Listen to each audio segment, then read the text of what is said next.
गोपालपुर गांव के किसानों पर भारी मुसीबत आन पड़ी है। पिछले साल के बाढ़ ने उनके फसलों को काफी नुकसान किया है। महाजन से उन्होंने कुछ दिनों के लिए पैसे उधार लिए थे, लेकिन लालची महाजन और उसके चेले के षड्यंत्र से वो उधार खत्म होने का नाम ही नहीं ले रही। इस बार इतना कम क्यों है? क्या पता साहब, मैंने तो सब घरों में खबर करने को बोला था, पर लगता है कि बाढ़ का पानी बहुतों के घर द्वार के साथ ही बहा ले गया। मेरा पैसा कैसे बढ़ेगा? इस बारे में आप चिंता मत कीजिए साहब, मेरे दिमाग में कुछ सूझ रहा है। हाँ, अगर उधार के पैसे कम हैं, तो सूद के पैसों से उसकी भरपाई करनी होगी। हाँ, जिनको पैसे उधार देंगे उनके सूद की रकम बढ़ा देंगे तो काम हो जाएगा, है ना? सुनो, एक एक करके तुम सब आ जाओ।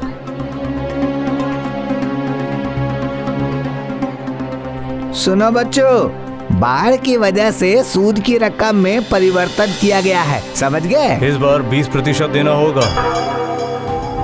पहले अपना नाम बताओ, उसके बाद बाप, चाचा, ताऊ, नाम और पता सब कुछ बताओ ठीक से।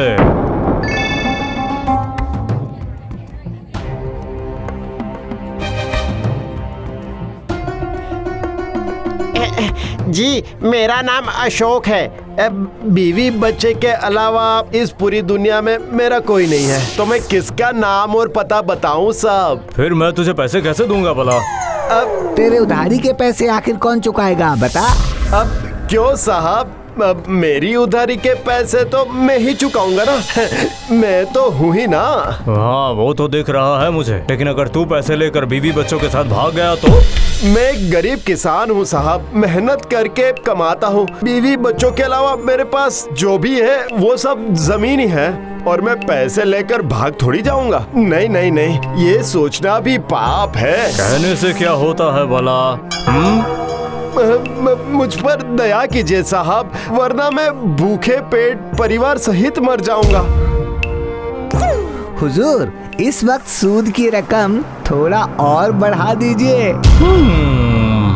बात तो सही है, इस वक्त रकम दुगनी कर देंगे तो अच्छा ही होगा। अरे ठीक है, तो फिर अब मुझे 4 महीने में दुगना वापस करना पड़ेगा। एक दिन भी देर नहीं होनी चाहिए। क्या सिर्फ 4 महीने में दुगनी रकम वापस करनी होगी? पर अब मैं क्या करूं? अरे ठीक है साहब जी, ठीक है। सुन रे दुखीराम, इसका घर कहाँ है, जरा देख कर आना। ईश्वर आपका भला करे, भला करे।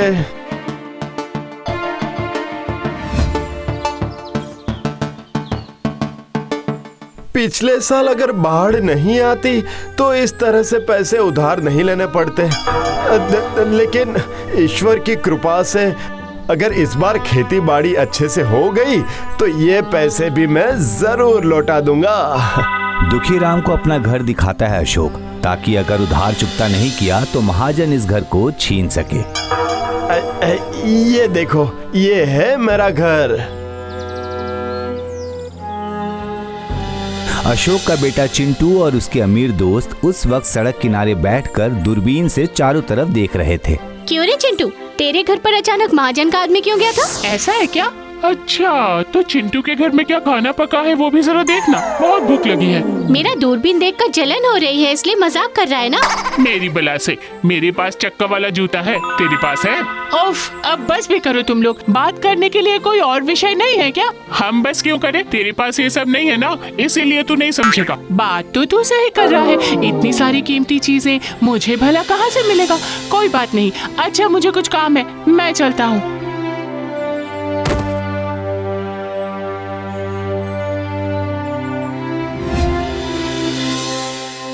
क्यों जी, थोड़ा और चावल दूं? नहीं नहीं, रहने दो। उधारी के बोझ से गले से निवाला नहीं उतर रहा मेरे। आप इतनी चिंता मत कीजिए, ऐसा तो पहले कभी नहीं हुआ। अब बाढ़ आ गई तो क्या कर सकते हैं हम? चिंटू उसे नई घड़ी खरीद कर देने के लिए जिद करने लगा। पिताजी, मुझे कुछ पैसे दीजिए ना, मुझे घड़ी खरीदनी है। कुछ दिन और इंतजार कर लो ना बेटा। नहीं, इतने सालों से तो इंतजार किया मैंने। अभी आपके पास पैसे हैं तो अभी दीजिए। अच्छा ठीक है, 200 रुपए दे दूंगा मैं। 200 रुपए में घड़ी आती है क्या? 1500 रुपए चाहिए। क्या? एक घड़ी की इतनी कीमत? किसने कहा तुझसे? मेरे दोस्तों ने। जैसा तू वैसे ही तेरे दोस्त। आप कैसे समझोगे? आपका कोई दोस्त वोस्त थोड़ी है तो बस खेत और घर। किसने कहा कि मेरे दोस्त नहीं है? उसी खेत में मेरे यार दोस्त हैं जो मेरे काम में मेरी मदद करते हैं। मैं जब भी कुछ मांगता हूँ आप मुझे कुछ ना कुछ कह के मना कर देते हैं। पैसे नहीं देंगे, साफ साफ बोल दीजिए। इतने बहाने बनाने की क्या जरूरत? मैं खाना नहीं खाऊंगा, मुझे भूख नहीं है। घड़ी न मिलने की वजह से नासमझ चिंटू नाराज होकर घर से निकल गया। रास्ते में अपने दोस्तों से मुलाकात हो गई। उस वक्त वो लोग भाला लेकर चल पड़े थे मछली पकड़ने की प्रतियोगिता में। तुम लोग भाला लेकर कहाँ जा रहे हो? अरे सामने के तालाब में मछली पकड़ने की प्रतियोगिता है, वहाँ भाग लिया है। इतना सारा सामान लेकर मछली पकड़ने के लिए एक अच्छा सा भाला ही काफी है। ये तेरा वो रस्सी से बना हुआ 2 रुपए का भाला नहीं है। एक कीमती भाले के लिए काफी कुछ लगता है। थोड़ा सोचकर चिंटू भी उनके पीछे चल पड़ा मछली पकड़ना देखने के लिए।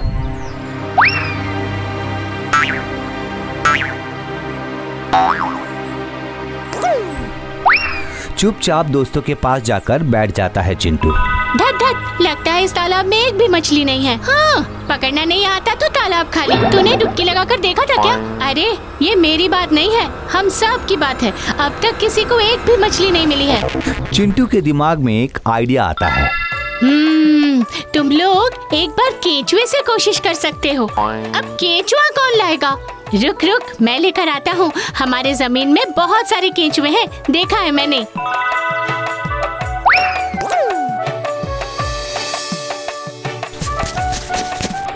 अपना जमीन खोदकर नारियल का खोल भरकर केचुए ले आता है चिंटू।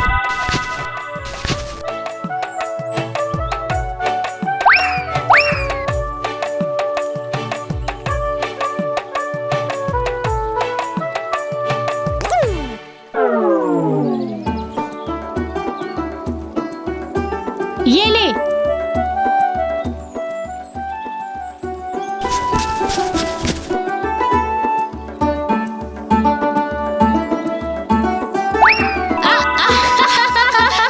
फंस गई, हमें मछली मिल गई। 10 केचुए 100 में, 10 केचुए 100 में। बढ़िया केचुए हैं, मछली फंसेगी ही। अपने जमीन के केचुए बेचकर चिंटू ने काफी पैसे कमा लिए। उस पैसों से अपने पसंद की घड़ी खरीदकर बहुत खुश होकर घर लौटता है। माँ, ये देखिए कैसी लग रही है। वाह, बहुत सुंदर है। देखकर तो काफी कीमती लग रहा है, पर तुझे पैसे कहाँ से मिले? जब आपने पैसे दिए ही नहीं तब ये जानने की जरूरत नहीं। आप अपने जमीन के साथ ही रहिए। इधर अपना खेत निरीक्षण करते वक्त अशोक का दिमाग खराब हो गया। फसल तो अच्छे से उगी ही नहीं है और उधर महाजन के पैसे देने का वक्त भी आ चुका है। अब क्या होगा? क्या इतने दिनों में बस इतना सा ही? आधे के तो अंकुर ही नहीं निकले हैं। सही वक्त पर अगर फसल नहीं हुई तो महाजन के पैसे कैसे वापस करूंगा मैं?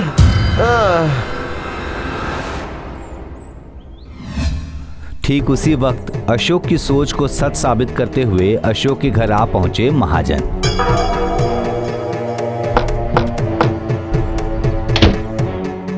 क्या रे, तेरे घर पर कैलेंडर नहीं है क्या?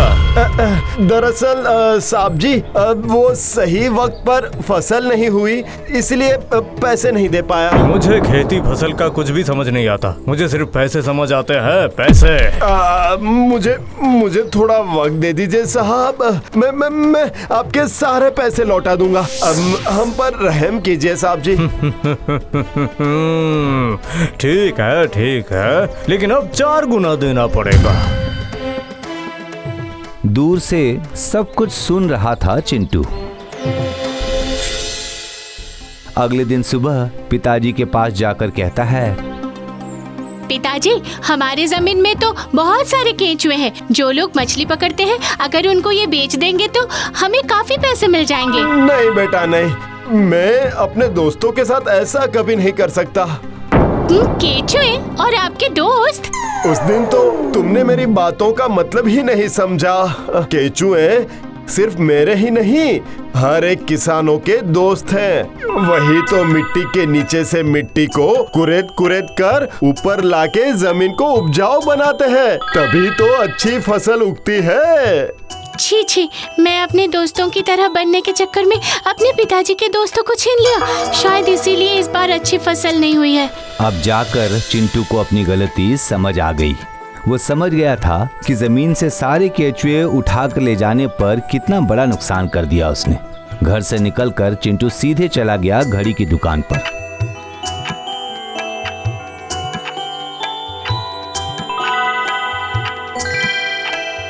उसने अपने पसंद की घड़ी को बेचकर उसी पैसों से अपने जमीन के लिए केचुए खरीद कर लाया और वही केचुए उसने पूरे खेत में डाल दिया।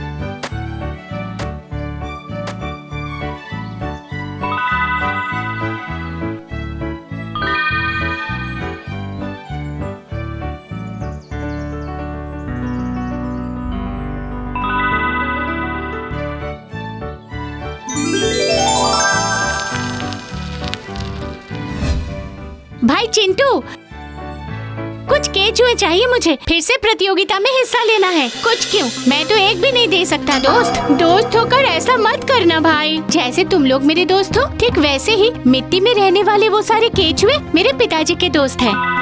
केचुए किसी के दोस्त कैसे हो सकते हैं? हाँ बेटा, होते हैं। जो निस्वार्थ रूप से हम पर उपकार करते हैं, वही है हमारे दोस्त।